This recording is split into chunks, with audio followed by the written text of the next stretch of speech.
Bir fikri gerçekleştirmek, bir kitabı, filmi ya da yapıyı ortaya çıkarmak, onu sıfırdan tasarlamak zor zanaat. Ancak belki de daha zor bir şey var ki o da efsaneyi yeniden tasarlamak. Şimdi yeniden tasarlanan ve bir kere daha efsane olan 3 şeyi 3 video ile inceleyeceğiz. Bir TV programı, bir oyun ve bir otobüs. Hadi bakalım. Bekle. Bekle. Sakin ol.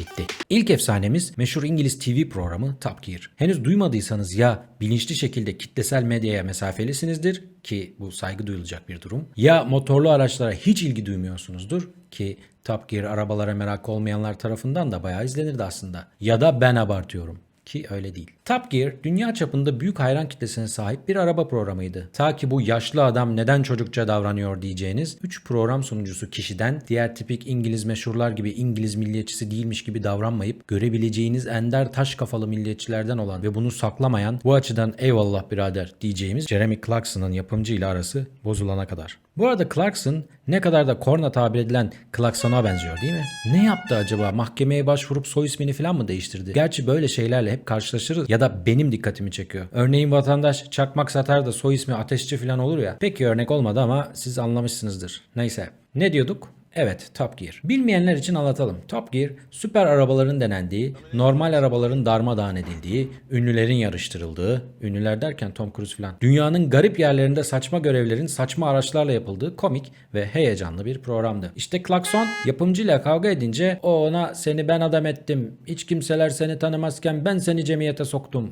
Diğeri ise ben olmasam bu programı bırak dünya Chesterfield'dekiler bile izleyemezdi deyince öküz ölür ve ortaklık biter. Clarkson diğer iki arkadaşını alır ve Amazon'la anlaşma yapar. Amazon açık çek verir ve al kardeşim her şey sınırsız bakalım yürü de bir boyunu görelim der. Artık eski Top Gear elemanlarının önünde iki seçenek vardır. Ya Top Gear aynı mantıkla devam edecektir ya da efsaneyi ortaya çıkaranların genel alışkanlığı olarak Top Gear defnedilip daha iyisi yapılacaktır. Öyle de olur. The Grand Tour adıyla yeni program gelir. Elbette bunda Top Gear'ın isminin haklarının başkasına ait olmasının da etkisi vardır.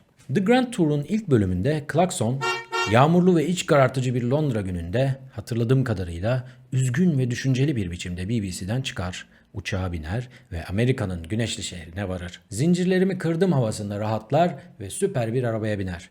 Yolda diğer iki arkadaşıyla buluşur ve çöle doğru ilerlemeye başlarlar. Çeşit çeşit motorlu araçlarıyla Amerikalılar onlara dahil olur. Bir anlamda onları kucaklamış olurlar. Ve çölde kurulmuş sahnede The Grand Tour ilan edilir.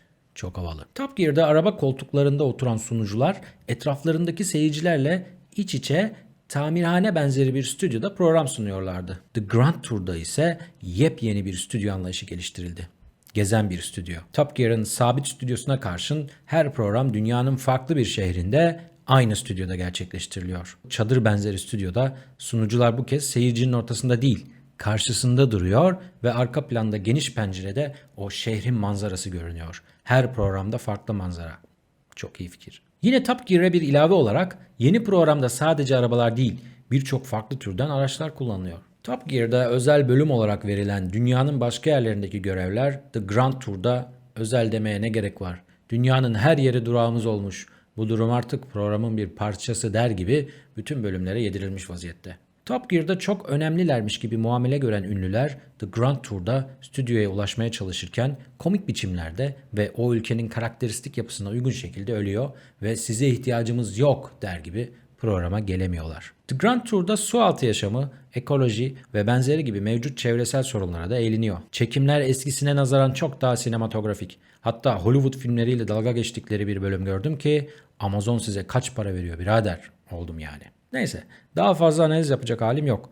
Genel olarak yepyeni, yeniden düşünülmüş, iyi çalışılmış bir program. Ve hani yeniye hayranlar hep tereddütle yaklaşırlar ve daha ilk programdan olumlu ya da olumsuz notunu verirler ya. İşte Grand Tour o olumlu notu almış ve hatta Top Gear gibi efsane olmuş ki bu çok zordur. Zaten videonun konusu da budur. Efsaneyi sürdürebilmek. Ancak efsane yenilikleri başarabilmekle olur. Ayrıca efsane daha büyüğü, daha pahalısı, daha ile olmaz. Eskideki sevilenleri doğru belirlemek, nüansları korumak ve zamanı iyi okumak gerekir. Mesela Mimar Sinan'ın Süleymaniye'sindeki mükemmelliği geçeceğim veya en az onun kadarını yapacağım derken olay ondan daha büyüğünü, daha geniş kubbelisini yapmak değildir.